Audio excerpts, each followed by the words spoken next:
2001 मध्ये माझा अपघात झाला आणि अपघातामध्ये माझ्या मानेच्या मणक्याला मार लागला. बायको होती 1-2 वर्ष, पण अर्ध्या तास सोडून गेली निघून. मला हाताने काहीच करता येत नाही. माझी रक्षा बहीण करताय. दुश्मनाला येऊ नये अशी वेळ माझ्यावर आली. जिद्द आहे म्हणून जगतोय.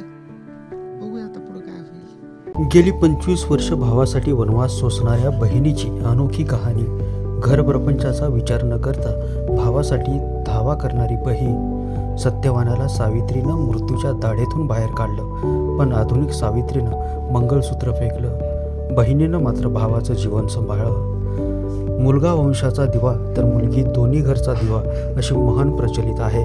तरी देखील राज्यात मुलगी झाली म्हणून रस्त्यावर फेकून देण्यात आल्याच्या घटना घडत आहेत. मात्र लातूर जिल्ह्यातल्या शिवणी गावात राहणाऱ्या भारतबाई कांबळे या महिलेनं दोन्ही घरचा दिवा होऊन दोन्ही कुटुंबांना आधार तर दिलायच, शिवाय अपंग भावाचा गेली 25 वर्ष सांभाळही केलाय. बहीण भावाच्या नात्याचा एक आदर्श समाजासमोर ठेवलाय. या आहेत औसा तालुक्यातल्या शिवणी गावच्या भारतबाई कांबळे. घरची परिस्थिती जेमतेमच. उदरनिर्वाहासाठी शेती नसल्याने भारतबाई दुसऱ्याच्या शेतावर मजुरी करून घर प्रपंच भागवतात. वडिलांच्या मृत्यूनंतर भारतबाई अपघातातून अपंगत्व आलेल्या भावाची गेली 25 वर्ष सांभाळ करतायत. एका अपघातात विष्णू यांना अपंगत्व आलं. भारतबाईचा भाऊ विष्णू बनसोडे हा गेल्या 25 वर्षापासून याच अवस्थेत आहे. तो पलंगावरून उठूही शकत नाही, जेवण नाही, आंघोळ नाही, काही करू शकत नाही. एका अपघातात त्याला कायमचे अपंगत्व आल्यानंतर त्याची पत्नी चक्क विष्णूच्या अंगावर मंगळसूत्र फेकून त्याला कायमची सोडून निघून गेली. तेव्हापासून विष्णूला बहीणच आई, वडील आणि प्रसंगी देवाच्याही रूपात बहीणच सांभाळते.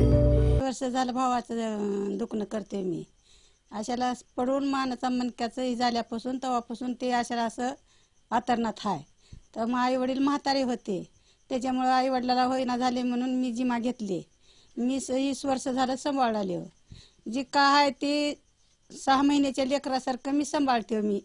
मला तरी भावाचं मला काही दुःख नाही. पोटच्या लेकरावर मी सांभाळते, तरी भावाचं मला काही दुःख वाटत नाही, काय नाही. आज 20 वर्षावर झालं मी दुखणं भावाचं करीत राहते. रोजी रोजगार करते मी, काय दुसरं काम नाही का नाही. रोजी रोजगार करून त्याच्यामध्ये त्या 100 रुपयाच्या परपंचामध्येच भावाचं दुखणं बी करते मी, परपंचा बी भागविते, रोजी रोजगार करते. मला कशाची कुणाची मदत नाही, काय नाही. मोजमजुरीच करणारी हव्या, त्याच्यातच दुखणं करणं, परपंचा भागविणं. आता बक्कळ लोकांचं बघून बक्कळ आता रक्षाबंधनला भाऊ नाही तेवढे करतात, सवरतात. ते करणे धरणीची मी आशा सोडले. माझा भाऊ आहे तेवढाच मला बक्कळ झाला म्हणून मी सुख समाधान हव्या. मला भावाची काही आशा नाही. पोटचं लिकरू म्हणून मी सांभाळते भावाला. बक्कळ लोक बहीण भावाला करू आले तर बहिणीला नाही तेवढं करायला तर सवरला तर त्याची आपण केली नाही आशा भावाची. पडूनच आहे बरं तेवढी माझ्या जीवाला समाधान आहे. हाय म्हणायला हाय मला भाऊ. त्याचीच मी देवाला प्रार्थना करून हात जोडून नमस्कार करते मी देवाला. घरात तिन्ही विश्वाचं दारिद्र्य आणि मजुरीशिवाय इतर कोणतेही उपजीविकेचे साधन नसल्याने भारतबाई इच्छा असूनही विष्णूचा मोठा दवाखान्यात उपचार करू शकत नाही. घरची हालाकीची परिस्थिती लक्षात घेता अनेक सेवाभावी संस्थांना मदतही मागितली, मात्र कुठूनही मदतीचा हात पुढे आला नाही. विष्णूलाही बहिणीच्या कष्टाची जाणीव आहे, मात्र तो नियतीपुढं हातबोला आहे. त्यामुळं बहिणीच्या कुठेतरी मी कामाला येईन का असा भाबडा विचार करीत विष्णू आजही जगतोय. इच्छा असूनही बहिणीसाठी काही करू शकत नसल्याचं दुःख विष्णूच्या मनात आहे. 2001 मध्ये माझा अपघात झाला आणि अपघातामध्ये माझ्या मानेच्या मणक्याला मार लागला होता.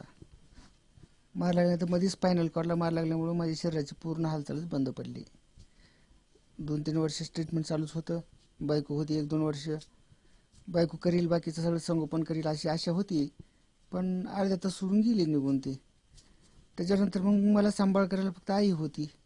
आईच्यानं सांभाळ करणं शक्य नव्हतं म्हणून बहिणीनं मला इकडे घेऊन आले आणि 22 वर्ष झालं मी बहिणीपाशीच आहे. आणि माझं सर्व खाणं पिणं सर्व म्हणजे शरीराचं जे बी काय आवश्यक आहे ते सगळं बहीणच करते. मला हाताने काहीच करता येत नाही. कानोडी करणं, सरळ करणं हे सगळं बहिणीचं काम असतं. अवघड वाटते कधी कधी, मनाला टुचून जाते की आपण बहिणीची रक्षा करायला पाहिजे होते, पण आज उलट झाले की माझ्यावर माझी रक्षा बहीण करते. वाईट वाटतं. राखी पौर्णिमे दिवशी भरून येतं, पण नाविलाज आहे, कारण आलाच तसला अपघात माझ्यावर.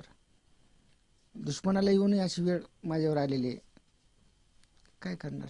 ह्याच्यापेक्षा बहिणीचेच उपकार मानावेत आणि पुढे चालायचं आलंय. जिद्द आहे म्हणून जगतोय. बघूया आता पुढे काय होईल. अत्यंत साध्या अपघातानंतर विष्णूचा पाय आणि शरीराच्या अर्ध्या भागाला अपंगत्व आले. हे अपंगत्व नाहीसं होऊ शकत नाही, मात्र त्यासाठी आवश्यकता होती मोठ्या रकमेची, जी भारतबाईकडे नव्हती. त्यामुळं हा भाऊ या बहिणीला रक्षाबंधन दिनी काहीही ओवाळणी देऊ शकत नाही, तर ही बहीणही हतबल झाली आहे. गावातले लोक मात्र या अनोख्या बहीण भावाच्या बंधनाला अश्रू वाहून दरवर्षी शुभेच्छा देतात. 22 वर्षानं पेशंट आहे आमच्या शेजारला. त्यांची बहीण सगळे कष्ट घेते, त्यांची दवाखाने करते, औषध गोळ्या करते, पेशंटचं सगळी सेवा करते भारतबाई. त्यांना दवाखान्यात नेते, महिन्यातून 2-3 वेळा न्यावं लागतं.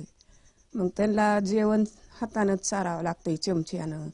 त्यांना पाणी पण हातानं आपला प्यायला येत नाही, आम्हीच पाजावं लागतंय. सगळी सेवा भारतबाई त्यांची बहीणच करते. त्यांना कुणी बघणारच नाही, त्यांना कुणी मदत देणारच नाही. सगळी मदत इथूनच आहे. बहिणीच्या घरी आहे पेशंट. 22 वर्ष झालं. बघा साहेब, कसं बहिणीचा किती उपकार आहे भावावर. 22 वर्ष झाले सांभाळते, आता मोलमजुरी करून मेहुणा सांभाळते. भाच्याच्या बायका रातपाट मोलमजुरीला जात्या, बहीण करून 10 वाजायला पळत धावत जात्या भावाच्या मागं. काहीच कमी पडू देत नाही. तर 12 आम्ही सतत इथं माणूस आहे बघा साहेब, बसूनच इथलं माणूस हालायच भाग नाही.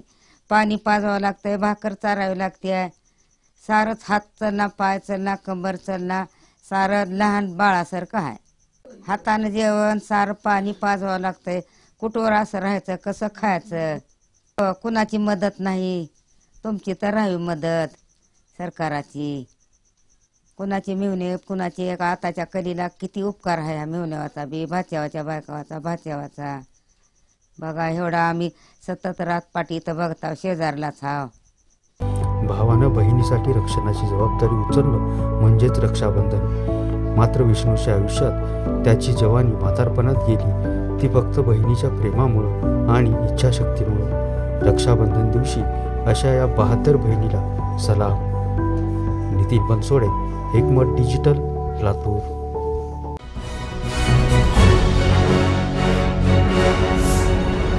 Thanks for watching Ekmat Digital.